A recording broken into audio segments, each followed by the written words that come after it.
Berikut merupakan panduan persekolahan SK Patakudat pasca Perintah Kawalan Pergerakan akibat pandemik COVID-19.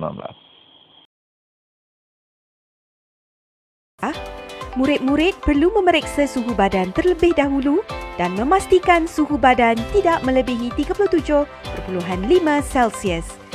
Jika suhu anda tinggi, murid-murid perlu kekal berada di rumah dan tidak perlu ke sekolah.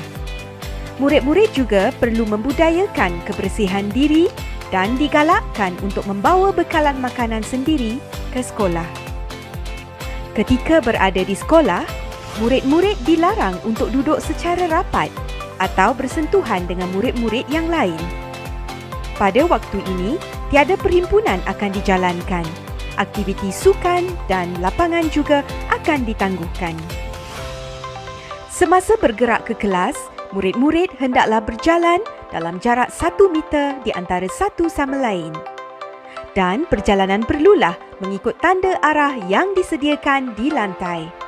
Murid-murid juga perlu bergerak dalam satu barisan, terutamanya ketika naik dan turun tangga. Di dalam kelas, murid perlu duduk secara kekal di tempat masing-masing dan mengamalkan penjarakan sosial 1 meter di antara satu sama lain. Semasa menggunakan tandas, murid-murid tidak dibenarkan bersesak dan perlu mengikut giliran yang ditetapkan oleh guru. Murid-murid perlu mencuci tangan dengan air dan sabun mengikut panduan membasuh tangan yang betul. Pada waktu rehat, murid-murid perlu makan makanan yang dibawa dari rumah. Murid yang tidak membawa bekal boleh membeli makanan di kantin melalui guru kelas masing-masing.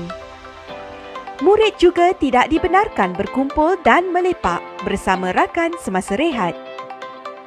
Ketika bergerak pulang dari sekolah, murid-murid perlu bergerak dengan teratur dan mengamalkan jarak 1 meter di antara satu sama lain sepanjang pergerakan keluar dari kelas dan kawasan sekolah. Murid yang menunggu ibu bapa perlu memastikan jarak sosial dipatuhi semasa berada di ruang menunggu. Murid-murid yang menaiki bas pula perlu memastikan semua pergerakan adalah teratur dan mematuhi jarak 1 meter semasa bergerak.